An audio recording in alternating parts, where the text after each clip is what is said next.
Assalamualaikum warahmatullahi wabarakatuh.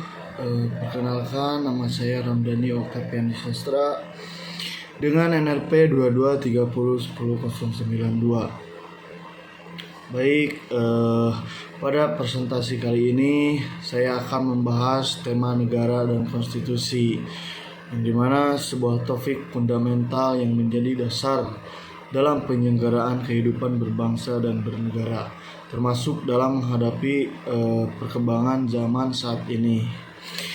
Pernahkah kita bertanya apa yang membuat sebuah negara dapat berjalan dengan tertib? Jawabannya, yap, tidak lepas dari peran konstitusi, yang dimana konstitusi menjadi pedoman utama bagi negara dalam menjalankan kekuasaan dan melindungi hak warga negara. Hal inilah yang akan saya bahas dalam presentasi dengan tema negara dan konstitusi.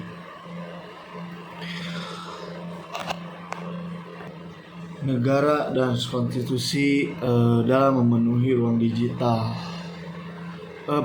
Perkembangan teknologi informasi dan komunikasi telah membawa perubahan besar dalam kehidupan manusia, yang saat ini hampir seluruh pada aspek kehidupan, mulai dari pendidikan, ekonomi, sosial, budaya, hingga politik pun telah berhubung dengan ruang digital. Internet tidak hanya menjadi alat komunikasi, akan tetapi juga menjadi ruang baru tempat masyarakat berinteraksi dan menjalankan aktivitas sehari-hari. Oleh karena itu, ruang digital dapat dikatakan sebagai ruang publik baru yang memiliki pengaruh besar terhadap kehidupan bernegara. Nah, dalam kondisi tersebut, negara tidak dapat bersikap pasif. Kenapa? Karena negara harus hadir untuk memastikan bahwa ruang digital dapat dimanfaatkan secara positif dan tidak menimbulkan dampak negatif bagi masyarakat. Kehadiran negara pun dalam ruang digital ini harus berlandaskan pada konstitusi sebagai hukum tertinggi, yang dimana dapat menjamin hak dan kewajiban warga negaranya sendiri. Lalu pada poin pengertian dan karakteristik pada ruang digital, yaitu ruang digital adalah ruang interaksi yang tercipta melalui jaringan internet dan teknologi informasi. Di dalam ruang ini terdapat batasan-batasan geografis yang menjadi kabur karena masyarakat dapat saling terhubung tanpa terhalang jarak dan waktu. Ruang digital itu pun memungkinkan pertukaran terhadap informasi secara cepat dan luas, sehingga memiliki dampak besar terhadap pola pikir dan perilaku masyarakat. Nah, untuk karakteristiknya itu sendiri, yang dimana utama dari ruang digital itu antara lain bersifat terbuka, cepat, interaktif, dan global. Namun karakteristik tersebut pun juga menimbulkan tantangan seperti penyebaran hoaks, kejahatan cyber, pelanggaran privasi, serta konflik sosial. Oleh sebab itu,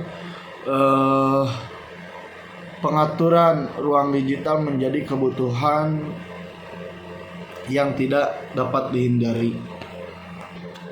Nah, masuk pada pembahasan yang dimana peran negara dalam memenuhi ruang digital.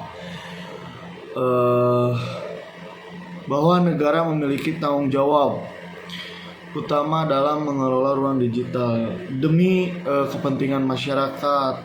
Salah satunya, peran negara adalah menyediakan infrastruktur digital yang merata, yang dimana sehingga seluruh warga negara pun memiliki kesempatan yang sama untuk mengakses teknologi informasi, serta kesenjangan digital pun harus diminimalkan agar tidak terjadi ketimpangan sosial dan ekonomi. Nah, selain itu juga negara berperan dalam menyusun regulasi dan kebijakan digital. Regulasi tersebut pun diperlukan untuk melindungi masyarakat dari kejahatan cyber. dan penyalahgunaan teknologi serta konten yang merugikan. Negara juga bertugas menegakkan hukum secara tegas namun adil sehingga tercipta rasa aman dan keadilan di ruang digital. Jadi poin yang dapat kita ambil bahwa pemerataan infrastruktur digital itu sangatlah penting bagi masyarakat untuk mewadahi serta mengakses teknologi informasi.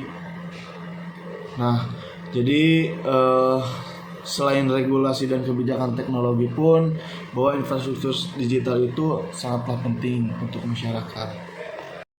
Setelah pembahasan peran negara dalam ruang digital, lalu adanya konstitusi sebagai landasan pengaturan pada ruang digital itu sendiri, yang dimana konstitusi itu merupakan dasar hukum tertingginya dalam suatu negara. Segala kebijakan dan tindakan negara pun termasuk dalam pengelolaan ruang digital harus berlandaskan konstitusi, yang dimana hak-hak warga negara pun akan dijamin dalam konstitusi seperti kebebasan berpendapat, hak memperoleh informasi, dan hak atas perlindungan hukum. Akan tetapi tetap berlaku pada ruang digital. Nah, dengan demikian bahwa negara itu tidak boleh membuat kebijakan digital yang bersifat sewenang-wenang atau sesuka hatinya. Nah, bahwa konstitusi itu juga berfungsi sebagai pengontrol terhadap kekuasaan negara agar kebijakan yang dibuat tetap menghormati hak asasi manusia dan prinsip demokrasi. Nah, jadi dari konstitusi sebagai landasan pengaturan pada ruang digital. Setelah pembahasan dari peran negara dan konstitusi, bahwa adanya pembatasan dan pengawasan pada ruang digital ini, yang dimana meskipun kebebasan itu berekspresi dijamin oleh konstitusi, negara itu pun tetap memiliki kewenangan untuk melakukan pembatasan tertentu pada ruang digital. Nah, pembatasan ini bertujuan untuk menjaga ketertiban, melindungi moralitas, serta menjaga hak dan keamanan terhadap orang lain. Namun, pada pembatasan tersebut harus dilakukan secara proporsional, transparansi, dan berdasarkan hukum.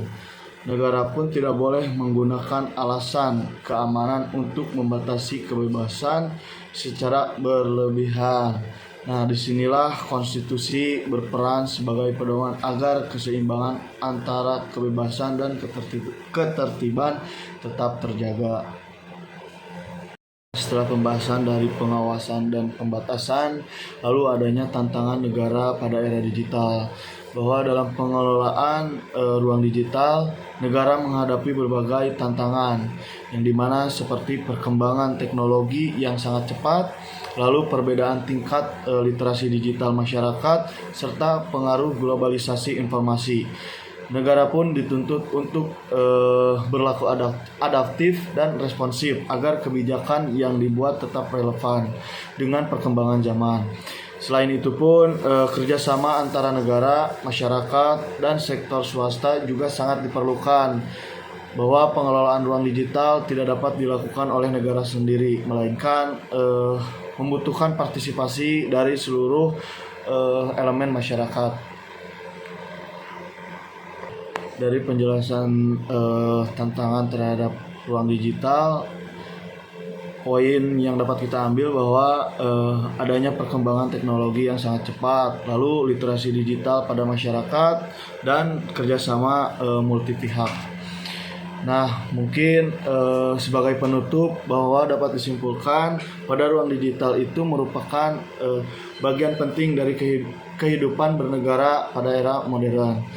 Negara memiliki peran strategis dalam mengatur dan memenuhi ruang digital, sementara konstitusi menjadi landasan utama agar pengelolaan tersebut tetap menjunjung tinggi hak asasi manusia dan nilai demokrasi. Oleh karena itu, dengan pengelolaan yang baik dan berlandaskan konstitusi, ruang digital sangat diharapkan dapat menjadi sarana yang mendukung terhadap kemajuan bangsa dan kesejahteraan masyarakat. Mungkin cukup sekian dari saya. Kurang lebihnya mohon maaf. Assalamualaikum warahmatullahi wabarakatuh. Terima kasih.